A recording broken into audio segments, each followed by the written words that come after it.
This is the front desk.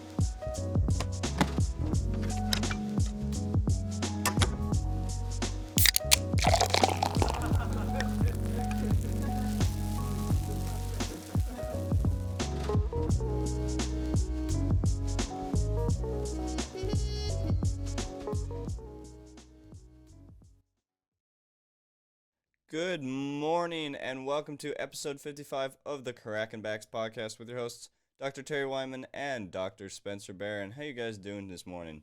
Fantastic, Lance. Ready to go? Yeah, Nice to hear. So today we are joined by Mike Pincus. Mike has been a personal trainer with over 50,000 hours of client experience, pursuing his passion for more than 30 years. He translates fitness and health science into personalized, realistic lifestyles. And, you know, if you couldn't tell by that brief pause of introduction, I've known this person for a long time. And good Lord. How you doing, Mike? Haven't seen you in a while. I'm doing great. And being that I know where this podcast is going and how this is going to play out, Lance, I'm proud to say that I've actually known you before you were a thought, or in some circles would say before you were a cum stain on your parents' sheets. I'm going to mute myself now and leave the room. Yes. I don't want those to be the last words I've ever heard, but they might be. You know, I just want to set the stage and where this thing's going. Yeah. Welcome to the West Coast, Spencer. Jesus. This is how we roll. Yeah. You know, Fair game. Mike, on that note, it's great to have you. We've known each other for a long time. And off the air, Yes, sir. I was talking to my partner about kind of how we really connected tight, because we were professional, respectful colleagues, and then a incident happened where I was lecturing and to a bike team, I believe, and lo and behold, to me, I got ripped for being a chiropractor doing this lecture, and this hotshot personal trainer from our area defended me. And ever since then, you and I have become really tight with not only a personal relationship but a professional respect. Can you tell actually how that happened? Because that's kind of what set the stage. So you actually spoke to the local CVC group. They had asked you to come in with your knowledge and your background to speak to them as a past cyclist, a competitive cyclist yourself, and as a doctor of chiropractic who treats cyclists and specializes and has worked with cyclists. I mean, that was the whole premise behind the speech. And then I wasn't even there at the presentation, Right. but I was part of the CVC cycling group, and there was a forum. And afterwards, people were talking about how, some people started with, how great the lecture was. It was so nice to have somebody come in, and then one person, I don't even remember who it was or what started it. I think it was a vet. Could be. Yeah. Good. Yeah. I'm not sure, but started in on questioning. No, you're right. It was veterinarian. Started questioning on the practice of chiropractic care, and are they real doctors? What medical school did they go to? And I mean, just the whole 9 yards. And I'm just sitting here going, you guys asked him to come in. And so I jumped on board of this thing, and I wish I had it in front of me, but it was fun. I will say, because there's one thing that if I'm loyal to someone and I believe in what they are speaking about, and they can back it up with science, and they're passionate about it, I will defend till the end of the day. And correct, you and I didn't even really have a friendship at all. At that point, we knew of each other. We saw each other at the Westlake Sport House. Yep. And that was the extent of it. And I had I know I had referred you, a Yeah. client of mine, and they came back and they felt great, and that was all I needed. And so that's where it kind of started to solidify the relationship, There you go. both friends and business. Yeah. That's great, man. But in defense of the veterinarian, the subject that Terry was talking about, was it like distance cycling and rectal bleeding? I mean, and how chiropractic can help that? You know, Because that is not our area of Hey, expertise. and But you maybe should, Terry's. yeah, It may be you Terry's. should see the bike this guy rides. It's something that you find at the Goodwill. So I think it's got kickstand and lights on it. So It does, and it's got a wide seat. So that's hence the rectal bleeding, that he doesn't know how to ride a real bike in his hills of South Florida. There's so many mountains out there. the highest elevation in Florida is 400 feet from lowest to the highest. And I'm not kidding. Yeah, I know. Yeah. So Yeah. And it's actually a bridge in Key Biscayne. I'm just saying that is a known fact. Yeah, that's true. Man. But I remember when you came, like the next day, one of the guys comes in and goes, "Are you on the forum?" I go, "No." He goes, "Good. Stay off it. You have an advocate that's fighting for you, so just stay off it." I went, "Okay." And then another guy comes in. "I gotta show it to you." I'm like, "No, I'm good. I don't need negativity in my life and all that." And I called you, and you're like, "I got you." Oh, yeah. No, it was just too much fun. Yeah, it was a good time. So, Mike, you've had quite the journey about from personal training, and we'll get to where you are now. But Sure. you've taken it to such a level. You don't just teach people how to lift weights; you change lifestyles. Can you give us a little what makes you stand apart from any trainer I had worked with for years? Why you stood apart and why people gravitated to you for mentorship? Because you looked at it different. And can you kind of give us a little bit of your philosophy? Yeah. So, personal training, when you look back of where it all started and how it got started, and there's debates of how far back this thing goes, but you definitely can say that in the 70s, the guy with the biggest arms and the girl with the best butt became personal trainers. And that was really the build of it all. And it was definitely in California, definitely in New York, probably not so much in Florida. And oh, you're from Florida, sorry. Um, it was all based around the vanity. And I want to look a certain way. I'm going to go find somebody that is going to make me look that same way. And I got involved in personal training from uh, a standpoint. It was 1987 when I started, and I started working at a gym in Chicago, where I'm born and raised. And I'm working at the front desk, handing out keys, taking appointments, and just answering phones. And in walks, and the real quick thing is my background is art. I have a love of art and everything that goes with it, sculpting and drawing and just everything about art, especially back then. And this guy walks in and he has got massive shoulders, tiny waist, huge thighs. And I'm like, what is that? And it looked like an Adonis. And come to find out, that's what a bodybuilder is. I'm like, oh, okay. And so he, very long story short, quickly is he put me on a program, trained me one day, and I could not move my arms for, I don't know, 2 days. And I said, I need to go back and try more of this. And then I couldn't move my legs, and then I couldn't move my legs and my arms. I'm like, this is so cool. And I'm 120 pounds. And I'm like, so people pay you for this? And he says, yeah. And I said, why? And he said, well, they just don't know how to do it. And I'm like, this is crazy. Okay. And that was kind of the start of it all. And then I went down the road.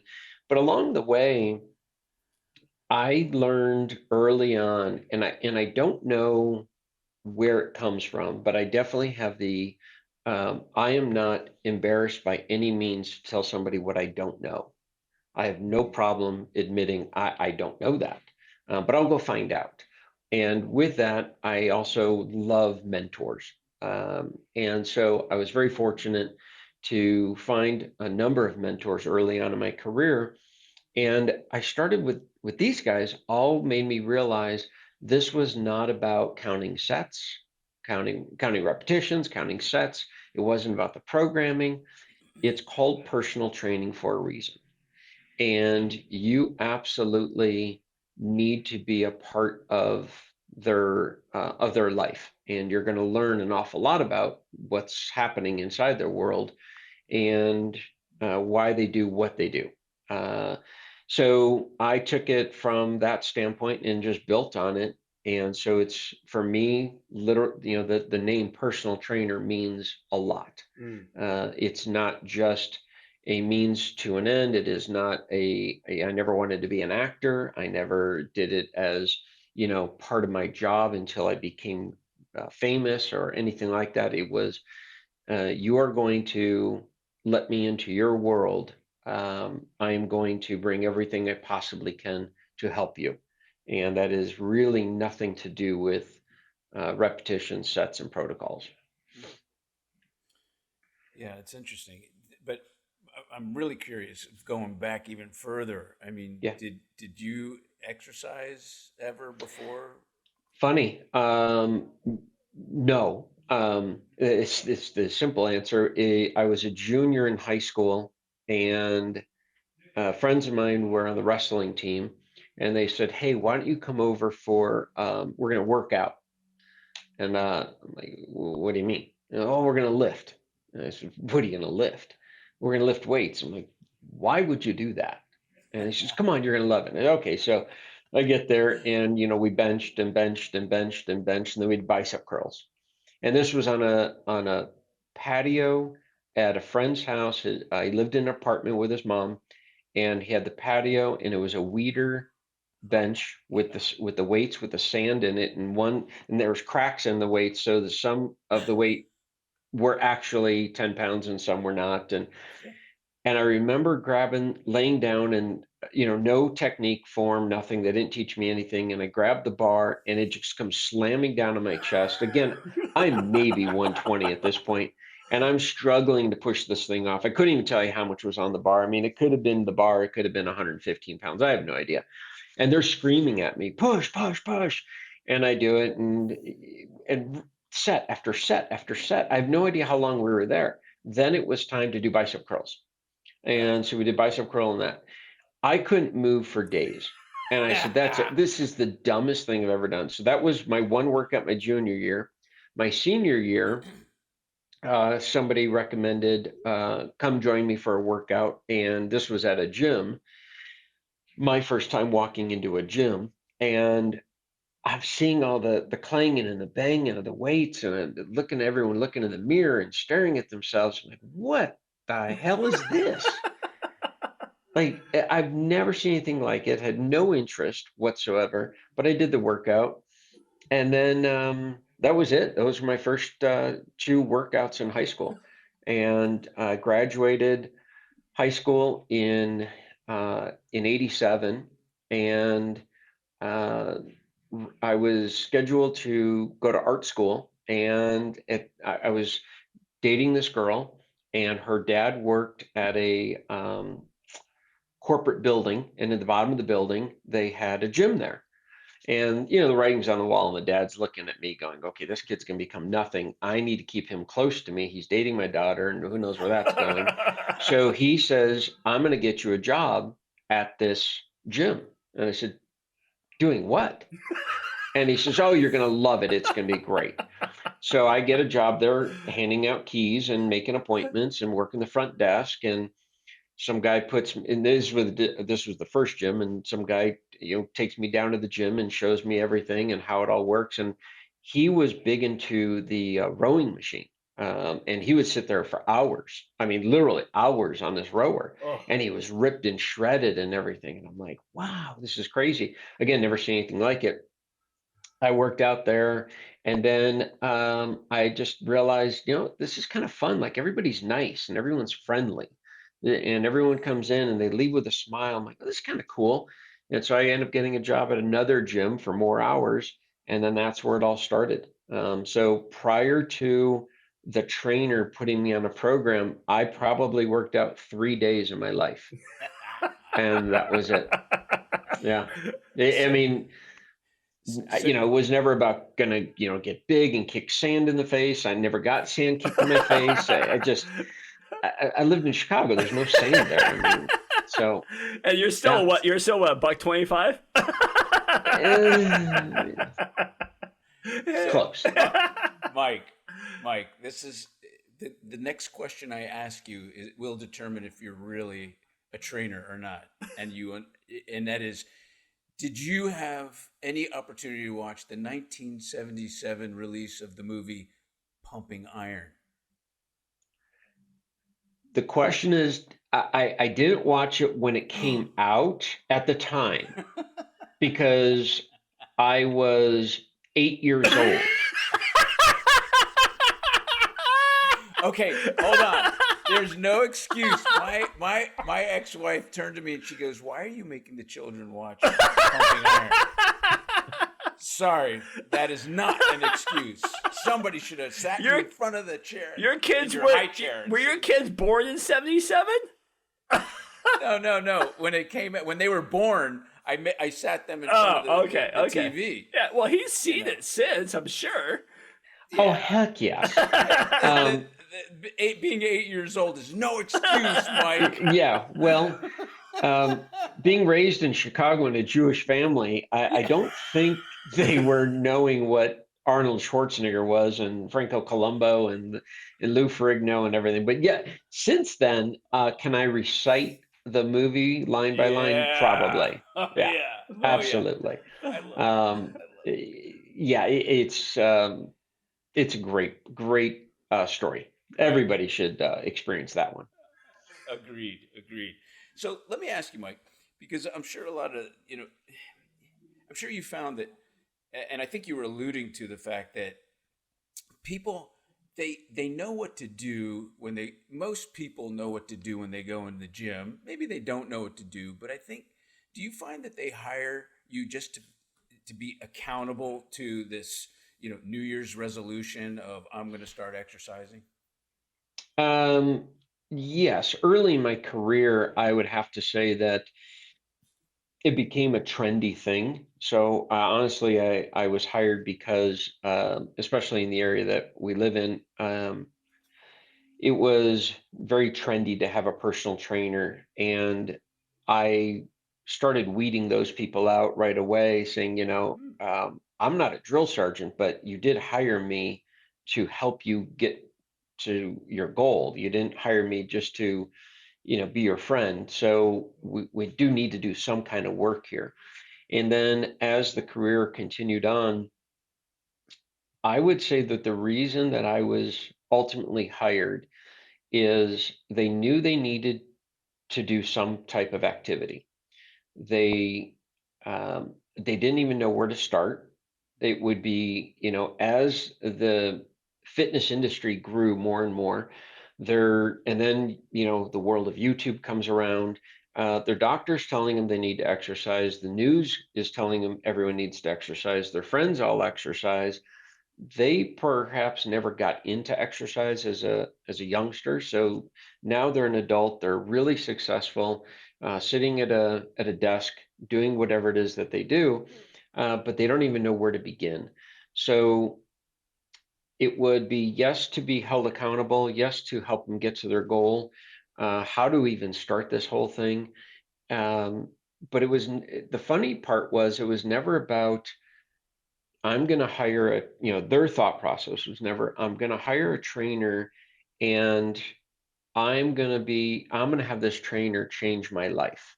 It was more of, I'm going to I'm going to pay somebody. I'm either going to go to the gym, or in my case, I went to them, to their homes. They're going to come in. I have to work out because they're showing up, And so I'm going to have to do it. I'm not going to like it, but I'm going to have to do it. And I can't wait to kick them out to be able to do it again this week or again next week.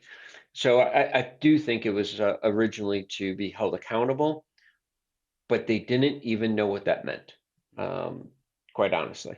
So, so with that said, do you notice there, over the years since you've been doing this for such a long time, certain trends that you may have started a client on with exercise, you realize that maybe that's not the best way. For example, people that do 1,000 sit-ups thinking that they're going to spot reduce, that kind of thing. Yep. So yeah, I was very fortunate in that my longest running client was 25 years, 2 days a week, 25 years, and he never missed a workout unless he was traveling or had a fever over 101. Anything below 101, he still worked out. And um, when I look back at the stuff that we did 25 years ago, I would have to apologize to him and say, I cannot even Right. believe we were doing that. But at the time, that's what it made sense to do. Give me an And because, example, Mike. Give me yeah, just if you got an example off the top, because I love this stuff. Tell me oh one thing. gosh. Um, okay, so every client was trained like a bodybuilder. And so on Monday, we did chest, shoulders, and tries.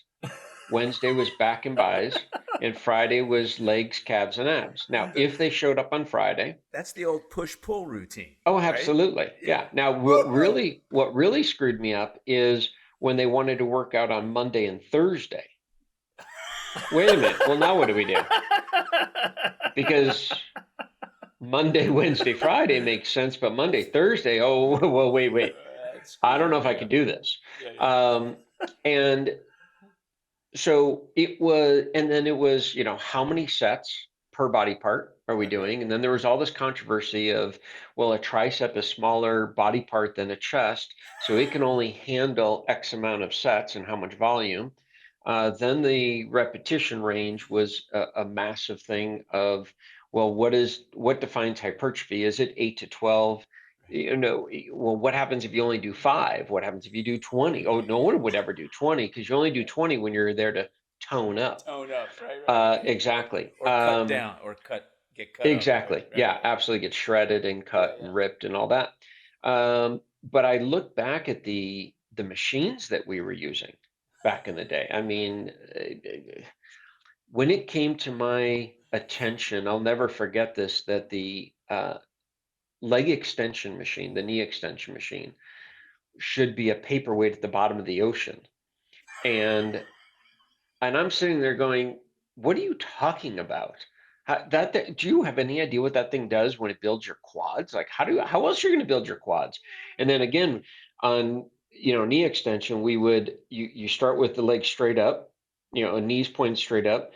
Then you had to turn them out to get the inside. Then you turn them in to get the outside. Don't God, I mind remember that. that the knee pivots in one spot and you're lining the pivot up with the pivot arm on the machine, which is what Arthur Jones of Nautilus had in mind.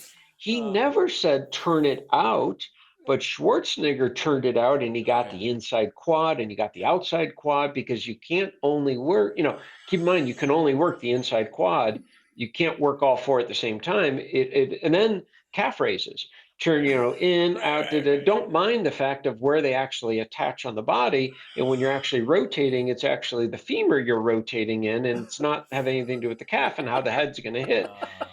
Oh, we did it all. I love this. I We love this. did it all. And that's why we became friends from all the injuries. Oh, yeah. Right. Yeah. Right. How about 21s on biceps? Yes. Seven on Yes. the bottom half, 7 on the top half, and then 7 full. Those were 21s. And I everyone's just like, did those the other day. I missed those. That was more nostalgia than actually a pump. But go ahead. Yep. Why were the preacher curl pad?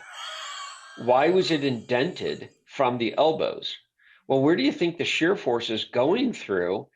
It's going to go right to your bicep and create the peak. But again, where did the peak come from? Franco Columbu. Why? Because he had a peak on his bicep. Schwarzenegger never had that. Oh, by golly, look at genetics. Oh, forget that. No, no, no, no. You're going to get a peak on your bicep. You're going to train like Franco, but you want to get a massive arm like Arnold, train like Arnold, because Right. that's how it's done.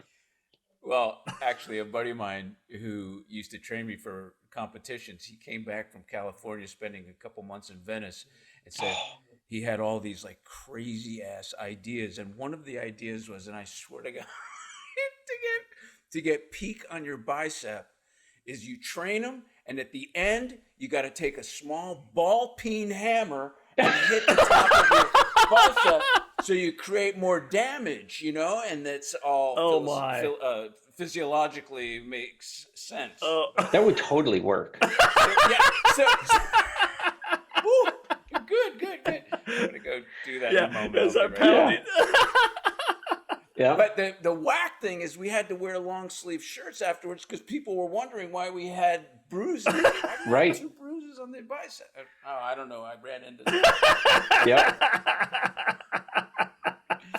Oh my Oh God. yeah, no. I mean, I think back of not only how I trained myself, but how I trained a client who here's a guy that is sitting at a desk for 8 to 12 hours a day, punching numbers, and his only movement was working out with me.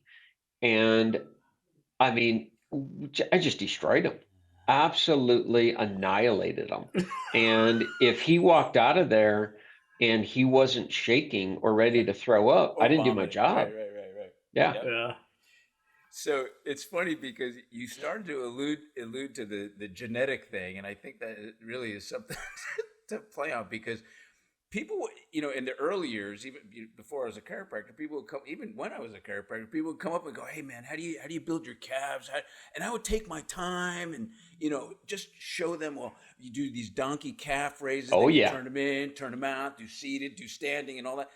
And then after having an epiphany, people would come up and go, "Dude, how do you train your calves?" I go, "My mother. It's genetics. I don't do anything really. I don't." Now I feel like I tell the truth, or now realize the truth. Right. Exactly. Funny. No, absolutely. Yeah, no, it is. And people don't, I would get women, women and men, but I would get women come in and they would they'd tear magazines, pictures out of the magazine and say, "This is what I want to look like." And I said, "You do know that's Cindy Crawford." They're like, "Yeah." I said, "How tall is she?" I'm not sure. And I said, "Well, let's safe assume that she's over 5'7". She's a runway model. Let's just assume that you're 5'2". What in the hell do you think you're going to look like this? And I said, "You chose the wrong parents. Bottom line." And then but my friend was doing this diet and this training, and I said, "Okay, great. Well, I don't know what to tell you." But every time they would show me pictures of what I want to look like. And so finally, I turned it on him. I said, "You know what? I'll compare a picture if you want. Show me a picture of when you were 21 years old." And I said, "Now let's compare apples to apples." And I say, "Okay." So they show me the picture, and 9 out of 10 times they were relatively in shape. Okay, define in shape. They were thin. They were active. They could go play a sport. They could play frisbee. They could play softball. They can and not be injured and so forth. Then I would say, "Okay, what were you doing back then? Whether you were in college, whether you didn't go to college, but you worked."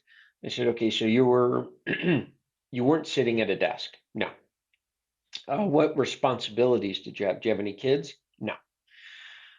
And what were you eating back then?" And I would literally take him down this road, and I said, "Do you understand what has happened? So now you're 50, and which Lance is older than you, and Twice as old. even more so. Um, and you're now 50, you have responsibilities of home life, responsibilities of career life, you have children. you have actually more money than you had when you were 20. So you're eating at finer restaurants, eating um, less caloric dense foods, drinking more red wine, more bottles. Uh, Everything is going against you. And yet you want to show me this picture of Cindy Crawford, and that's what you want to look like. And I'm going to say it's going to be hard to look like her, let alone hard to look like your 21-year-old self. But we can work on that. So yeah, genetics is I'm a gonna look massive amazing. play in this. What's that? I said I'm gonna look amazing when I'm your guys' age. No alcohol in my diet. Oh, I'm gonna be like I thought you Randy. wanted to look like Cindy Crawford. Oh, I thought that's where we were going with this. I'm like, oh. son, we need to have an explanation that your parents did not talk to you about. Hey, well, we're in a new generation that he can identify as anybody he wants. Absolutely. I can look at That's Kim fine. Kardashian if I want. You can do anything with a couple $1 million in plastic. So You're going to need more than that. our engineer is now a they. Yeah. That's fine. Hey, No, Mike. I identify They as are a still not going Kellogg's to look like cereal Cindy box. Crawford. Hey, All right, Mike. Oh, go ahead, Terry. Hey, Go. yeah, where have you talked about in the beginning of your journey? Everybody was vanity. Everybody was about looking like a bodybuilder. When have you seen that transformation into? And you may be part of that journey of working with people, getting them thinking different. When did you start transferring that thought process into from a bodybuilding vanity standpoint, which still there is some of that, to a health movement standpoint? So, great question, Terry. This is what's hilarious about this part of this. So, there is an organization called URSA, and URSA in the fitness industry, they do all of the surveying, if you will, of the trends of what's going on. And if you're a gym owner, you want to follow URSA, and they will tell you basically what equipment you should be buying and everything from what towels you should be getting, if what are the latest trends in where the industry is going. And with that, URSA year over year does a lot of surveys. And one of the things they found and this has never changed, 96% of the people that join a gym is for vanity reasons. They want to look good naked. The other 4% are for health reasons. We call them liars because it's 100% vanity reasons. I have never had a client come to me and say, Mike, I like the way I look. I just want to be healthier. Doesn't happen. Now, they may say along the lines of, yeah, this would be great if I was healthier, um, but I get it out of them eventually. It is all about vanity reasons, and that's fine. And I meet them where they are. So somewhere along the lines, and it was, well, I can tell you it was mid to late 90s. I've been going to a lot of different seminars as I do through my career, and anyone that, had a good looking seminar in the sense of what am I going to learn from it, I'll go and I'll check it out, and I try to research who they are and what exactly it is that they're teaching. And so I will, mid to late 90s, I was going to different seminars, and all of a sudden I started questioning, why is it that we're working out? What's the goal? What is the purpose that we're actually lifting weights? And I said, okay, well, we want to get stronger. Stronger to do what? What are we doing with this newfound strength? And so then I started doing my own questioning, but then I started asking my clients. I said, you come to me and say, you want to be stronger. You want to be more flexible. You want to have more movement in your life. You want to look better. And I'm going to throw back at you is, what are you going to do with all this newfound strength Mm-hmm. that we build you? And they said, well, I just need to be stronger. I said, okay, but to do what? What is it you're going to do? Are you going to bench press more? Are you going to squat more? No. And what I finally realized is I want to be able to pick up my grandchild. I want to be able to pick up a case of wine. That was actually a lot of it. Hmm. They would get wine shipments in, and they're like, I want to be able to take it from the truck or from the trunk of my car and put it into my wine cellar. This is the kind of stuff I'm dealing with. And I want to be able to grab a bunch of bags of groceries and bring them in one trip. So, I mean, I got really defined what does it mean to be stronger? I'm like, isn't that funny? Not one of you said, I want to squat more. I want to leg press more. I want to bench press more. Hmm. Everything that we were doing in the gym was getting you stronger to do that movement. And this is where my mind started to shift. And so how I explain it is if you take any basketball team out there and they've got 5 players on the team, you got 2 guards, 2 forwards, and a center. Imagine Monday through Saturday, they all stay at home and they work on their own game and they perfect it. And then on Sunday, they get together and they play together for the first time.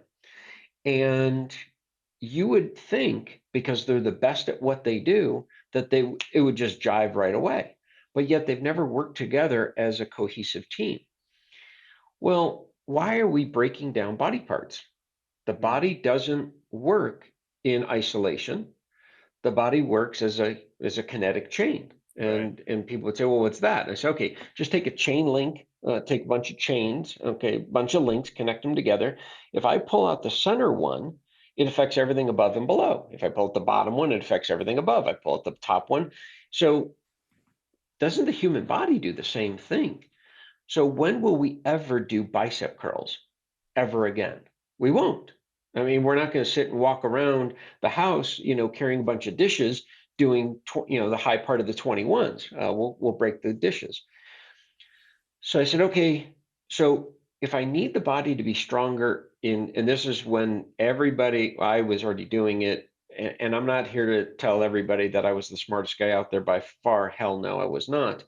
Um, but I started asking questions before other people did. I just kind of asked them to myself. But this is when people started doing functional training. Okay. And I was happy to say that I was doing functional training in the mid 90s, well before it became a popular thing but I wouldn't call it functional training. And people would say, well, what kind of training is this? This isn't bodybuilding.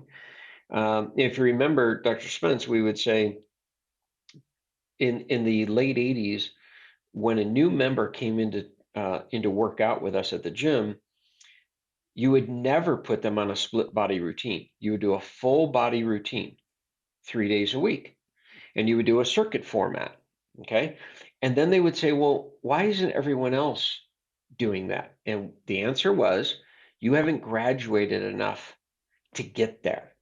Once you've been lifting for 6 months to a year, your muscles have become more mature that you can actually start training and splitting body parts up. And now we have to give a 72-hour rest period because we're going to tear the crap out of it. And I mean, all of this stuff that we lifted.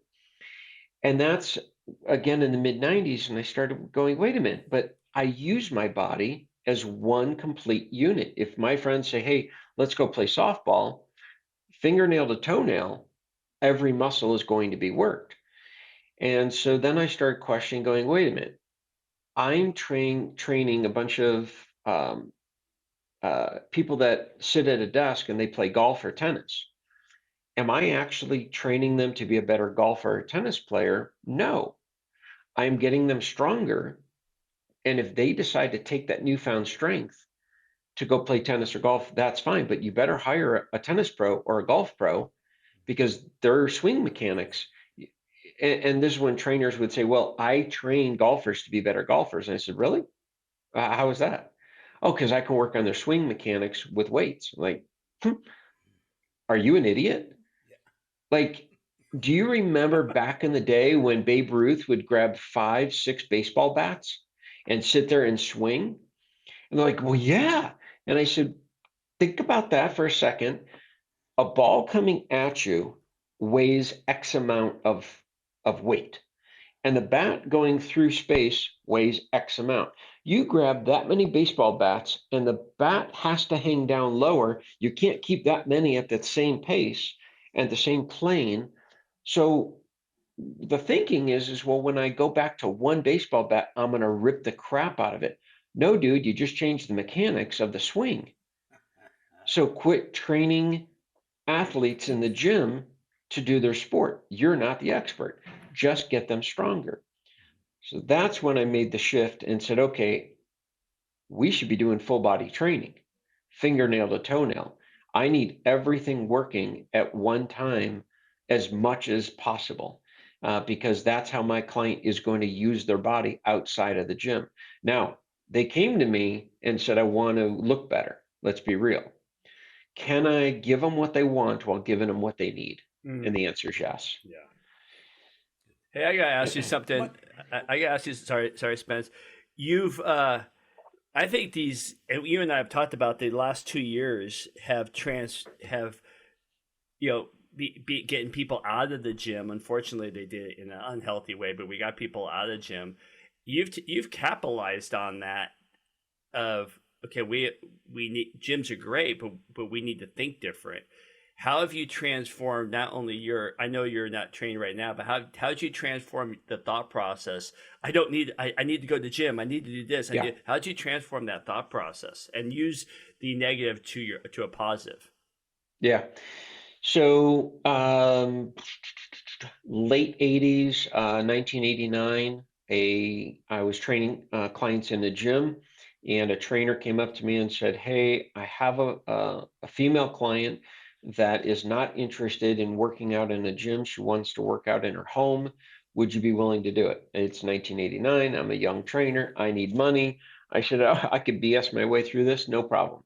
And I said, sure, no problem. And so, and I never even asked him, I said, well, what kind of equipment does she have? You know, you're used to a $500,000 worth of equipment sitting inside of a gym. What could somebody have in their home? Well, I get to her house, Southern California, the garage, 3-car garage was transformed into a gym. So I had everything I needed. I'm like, oh, this is awesome. Well, she then referred me to the next person. The very next person had no equipment. And I'm like, well, now this is going to be interesting. And that's when I decided to get creative, and you are only limited by your imagination.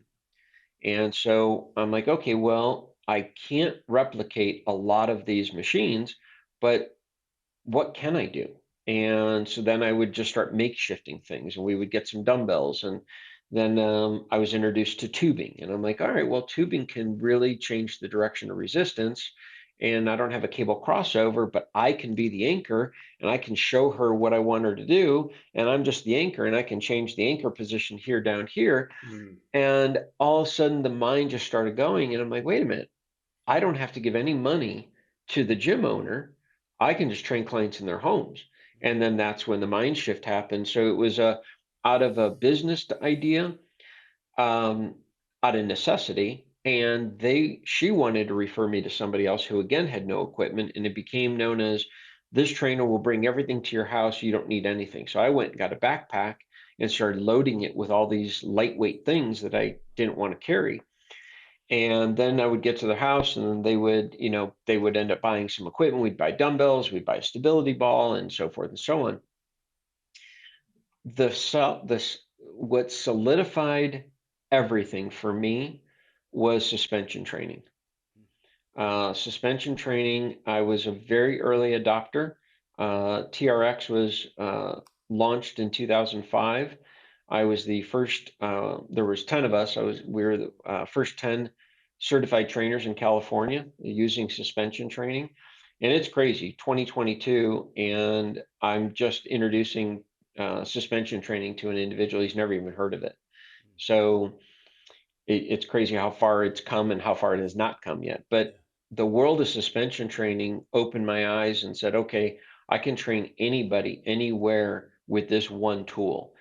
And once I adapted that tool to my program, it was game over. It was so simple. But I would have to say the big shift was, even before suspension training, was 1999.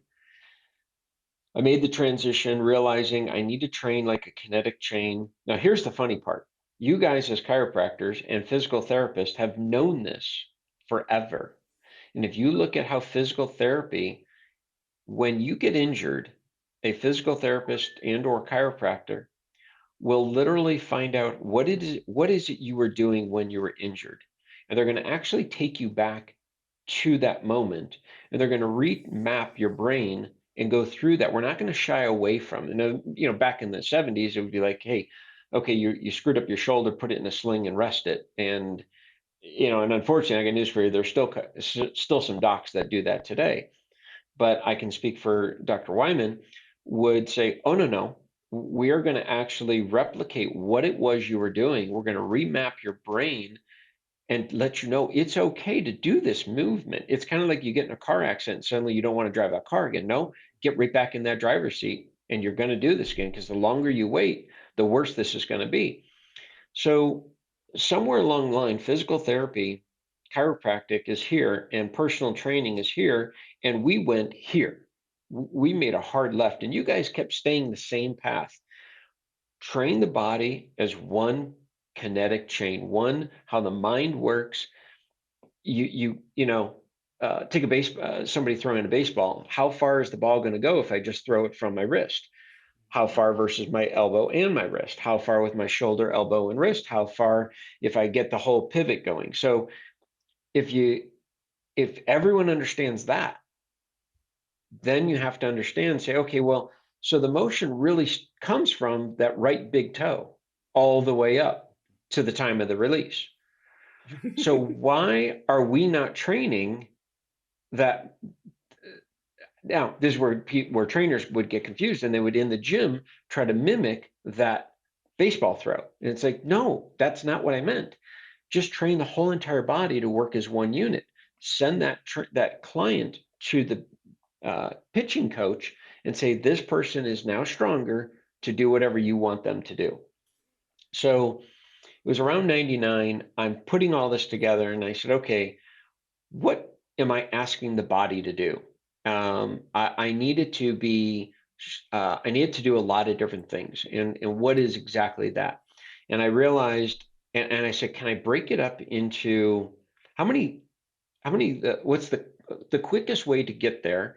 I need the least amount of exercises, not the most amount, because that's Dr. Spence, we were joking about that, but when the new magazine comes out, Ironman magazine would come out the new month, and Lee Labrada, who I followed because we're the same height, I'm actually 2 inches taller than him. See, I already threw myself under the bus, so Yes, he I can't got say you. anything. See how No, I no, do that? you didn't throw yourself. You walked under the bus. That's fine, but you can't take ownership, so whatever. So, but when the new magazine would come out, and now he's training back this way. And then 6 months later, he's training back this way. Well, us idiots just did both back programs. We didn't say, well, wait a minute, let's now do this. No, just add more, add more. It's got to be good. So I said, I have an hour with these people.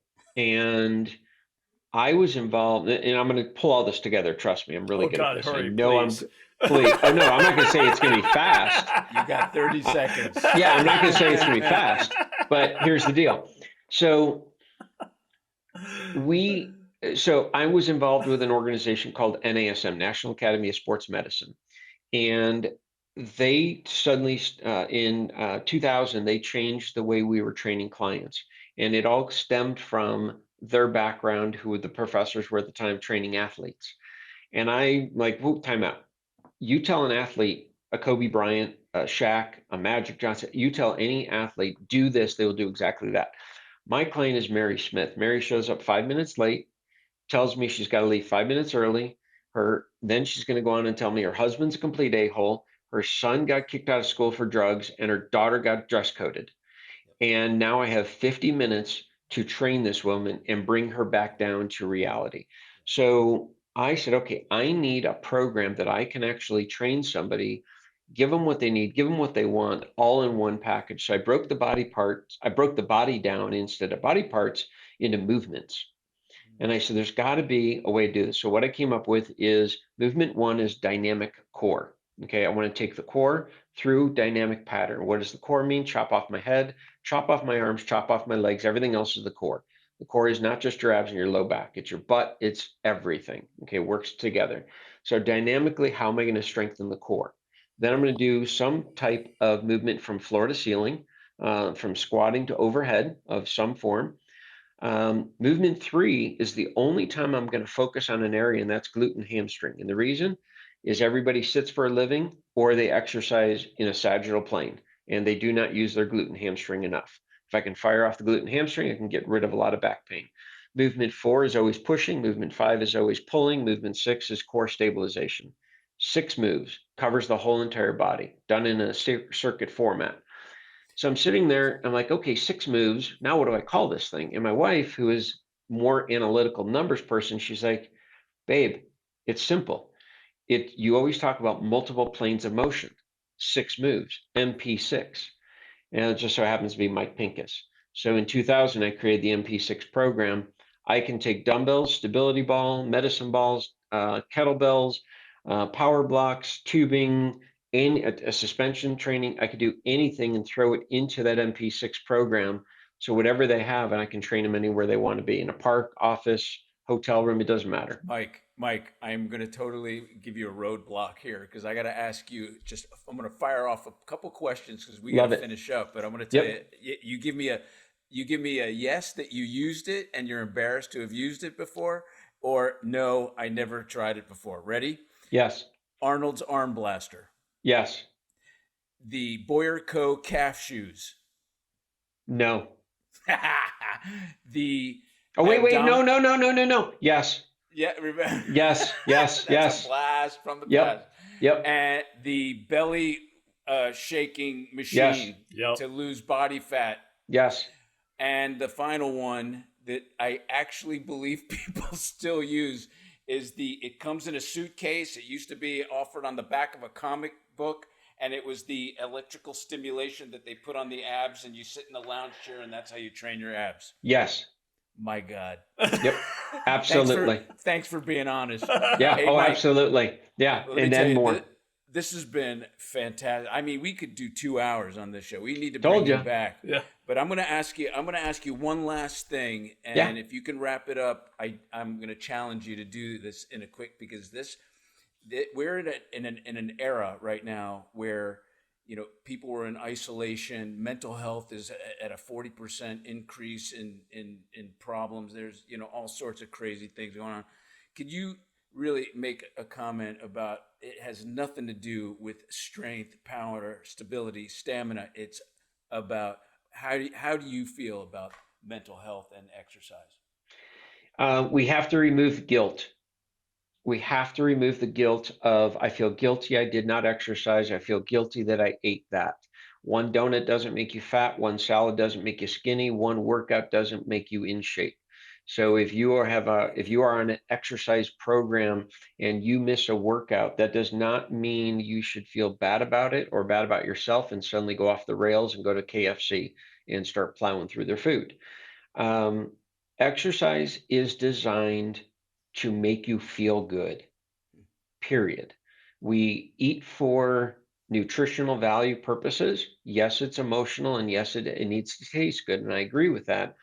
But when you take food and you take exercise, if you just followed a simple thought process plan, and I will always challenge people, what did we do before there were nutritionists, and what did we do before there were personal trainers?